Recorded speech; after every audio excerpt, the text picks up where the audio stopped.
Have you ever just stopped and thought about how much of what we call reality is really just what we can see and touch? Yeah, definitely. I mean, it makes you think, right? Yeah. What else is out there? Are there other ways to exist that are, I don't know, beyond just this physical stuff? It's a really good question. I mean, that's kind of what makes today's topic so fascinating, you know? It's not just some random thought experiment. It's like a specific perspective on, well, exactly that. Like, what else could be out there? Okay, so remind me, what are we looking at today? Oh, it's this YouTube transcript by Thich Tue Hai from Chua Long Huong. Right, right. And they propose, well, it's quite something. They propose a parallel weightless human world. Okay, so we should probably say right up front, this isn't about ghosts or anything like that. It's not the typical supernatural stuff. No, not at all. Wow. This is presented as like a real thing, a different way that humans exist after they've, moved on from their physical bodies. Okay, so for everyone listening, our mission today is to really dig into this transcript and figure out what it says about this weightless world and how it connects to our reality. Exactly. And I think the core idea here, and it's pretty mind-blowing, is that there's this other realm, right? Hmm. And it exists alongside our world, like it's the flip side of the same coin. So there's the world we know with our physical bodies, gravity, all that stuff. Right. And then there's this other world where people exist without those physical limitations. Exactly. Two different human experiences happening at the same time. Wow.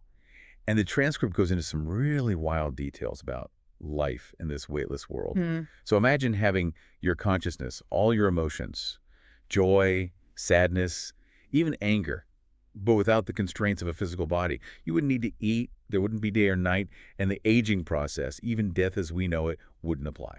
And one of the most intriguing aspects is the whole concept of identity, how it carries over. Right. According to this transcript, you keep the age and sense of self that you had at the moment of passing. So if someone died 80 years old, They'd still consider themselves 80 in this weightless realm. wow, but they wouldn't keep aging in some non-physical way, would they?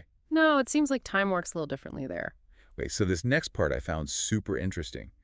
Apparently, right after you transition, there's a period where you might still experience traces of your physical ailments. Interesting. Let's say someone had a lung condition when they were alive. They might still feel like they need to cough, even though they don't have lungs anymore. Oh, wow. Like a phantom limb, almost. Kind of, but in this case, it's a phantom cough. Anyway, the transcript says, these sensations fade away gradually. As your connection to your old body weakens, so do those lingering echoes. It's like a process of detachment, letting go of the physical bit by bit. And speaking of letting go, the transcript mentions kaithya. Okay, for those of us who aren't familiar, what is that? It basically means spiritual guidance or instruction. And what's really fascinating is the idea that receiving this guidance can actually speed up the process of shedding those physical imprints. Oh, wow. They even give an example. Someone who lost a limb when they were alive, but after receiving kaithin, they no longer felt that absence. It's pretty profound if you think about it. It really is. It makes you wonder how much of what we think is real is tied to our physical bodies and the way our minds cling to those sensations. Absolutely. And then there's the concept of karma, which this transcript refers to as injip. Okay, so how does that play into all this? Yeah. Well, the transcript says that while physical illnesses end with the body, the karmic patterns that contributed to them, those stick around. So the cause is still there, even though the effect is gone. Exactly. It's not like your karma just disappears because you no longer have a physical body, but there is a silver lining. Oh, The transcript talks about the potential for a new body in this weightless realm. okay, but a body without a physical form. Right. A new form of existence, unburdened by the specific ailments of your previous life. It's like a chance to start fresh, even though you still carry the lessons from your past karma. That's really interesting. And now we get to a part that might surprise some listeners, because this transcript actually delves into the possibility of scientific proof for all this. It predicts that science will eventually be able to confirm the existence of this weightless world. And it gets even more specific. It talks about the potential discovery of a lower vibrational frequency associated with this realm, something around -50 hertz. Okay, so basically our current scientific instruments can't pick up on this frequency because they're operating on a different band. Right. It's like trying to tune your radio to a station that's outside of its range. Yeah, that makes sense. Yeah. But the transcript suggests that future technology will be able to detect this lower frequency, maybe even allow us to communicate with beings in this weightless realm. They even use a really interesting analogy. Imagine a device that would let you ask a deceased loved one how they're doing and actually receive a response. It's a pretty wild concept, but who knows? Maybe it's not as far-fetched as it sounds. It could also explain some of the things that current science has trouble explaining. The transcript suggests that we might already be picking up audio signals from this realm, but not visual ones, because our technology is better suited to detecting audible frequencies. So we can hear whispers, but we can't see the speaker. That's pretty eerie. And this all leads to a really fundamental shift in how we think about death. The transcript makes it clear. The passing of the physical body isn't the end. It's more like shedding a layer. Yeah, shedding what are known as the Tue Hai, the four great elements: Remind me, what are those again? earth, water, fire, and air, like the fundamental components of our physical being. Right, so death isn't about annihilation. It's about transitioning to a different form of existence. Exactly. And if we combine that with the idea that consciousness continues, we get a whole new perspective. The shedding of the four great elements is just moving from one state of being to another, not the end of consciousness itself. That's actually pretty comforting, knowing that consciousness persists in some way. And it even addresses a common fear, the fear of not having enough time for rituals or last words before death. The transcript suggests the transition happens almost instantly as soon as those physical elements are released. So no drawn-out, painful goodbye. That makes a lot of sense. It does, but it's important to remember this new state of being isn't necessarily pure bliss. Yeah, it sounds too good to be true. Right. The people in this weightless world still have emotions. Their karma, their yip, still affects them. So they're not just floating around in a state of perpetual happiness. No, they're still working through things, striving to accumulate merit through their actions. And they still experience the consequences of their past deeds. So even without a physical body, actions still have consequences. That's the idea. And they give this example about how people in this realm still have preferences, like certain foods, even though they don't actually eat. Right, they can't physically eat, but the mental attachment to those preferences remains. It's a reminder that you don't just suddenly become a completely different person when you transition. Exactly. And this helps explain those rituals we see in many cultures, offering food to the deceased. Right, is the idea that they can actually receive that sustenance on some level. That's the belief. Like the energy or essence of the offering is somehow transmitted to them. Okay, so even though they're in this other realm, there's still some connection to our world. Yeah, a subtle connection. And the transcript even suggests that the barrier between these two worlds is becoming thinner. Thinner? You mean we're getting closer to being able to interact more directly? That's what they're suggesting. Like those scientific breakthroughs we talked about earlier might be closer than we think. Wow. And this next part is really interesting to me. The transcript compares future scientific understanding with the experiences of those who practice deep meditation. Linden, right. Yeah. The transcript says that people who reach those advanced meditative states can actually perceive and interact with this weightless realm right now. It's like their heightened awareness allows them to tap into those lower vibrational frequencies. So they're experiencing what science might only be able to prove years from now. That's pretty incredible. It really is. Now, let's talk about rebirth.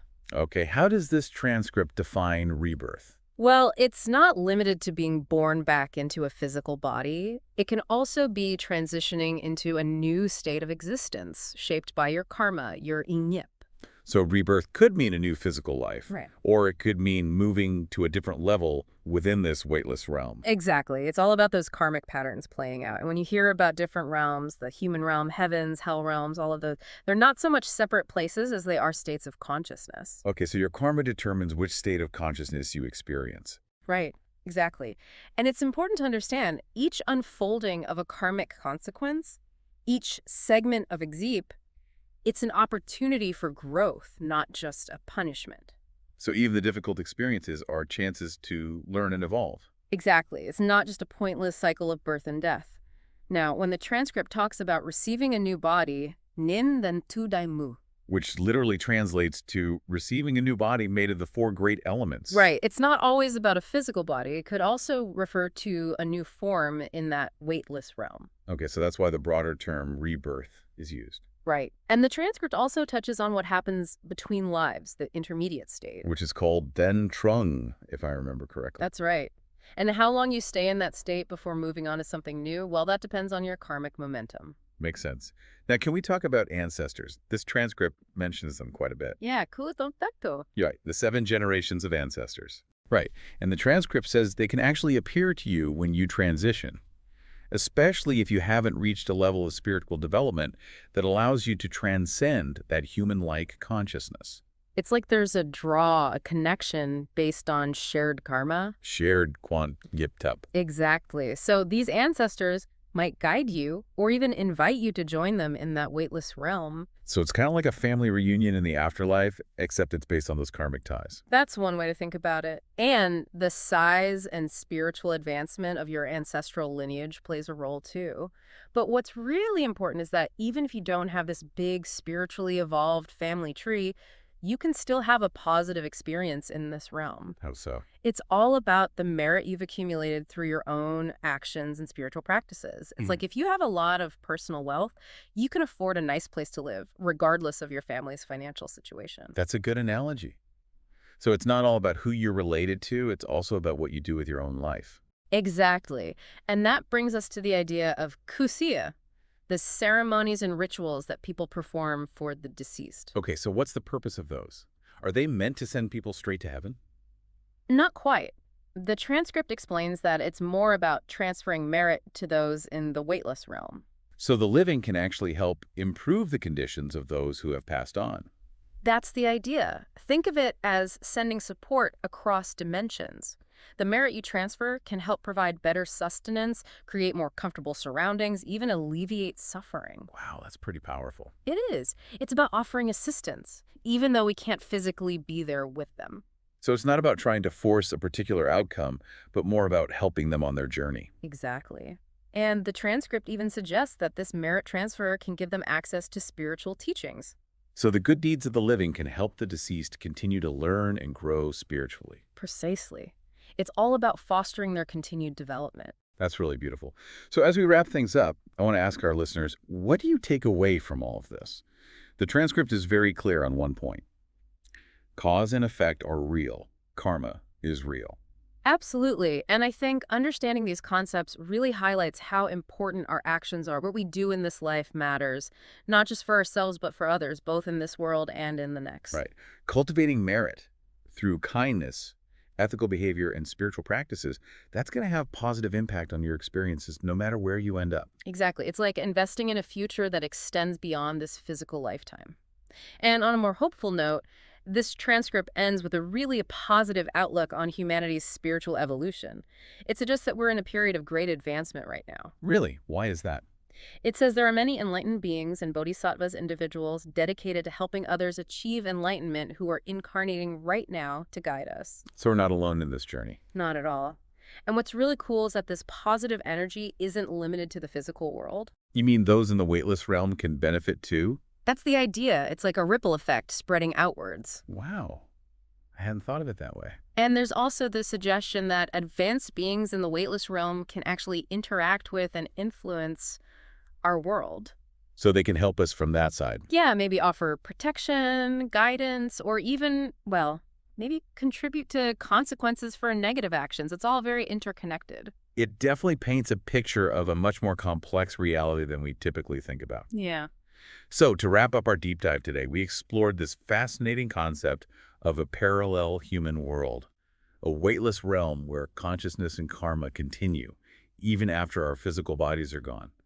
We talked about the potential for scientific validation, what death really means, and the ongoing importance of living ethically and cultivating our spiritual selves. And the big question for all of you listening, how does all of this change the way you see your life? How does it affect the way you think about death? And what about the idea that we're all connected, both those here and those who have transitioned? It's a lot to consider. It really is. And we've just scratched the surface today. This deep dive is just the beginning. There's so much more to explore, so much more to learn about the true nature of human existence, which might be a lot less solid, a lot more weightless than we realize.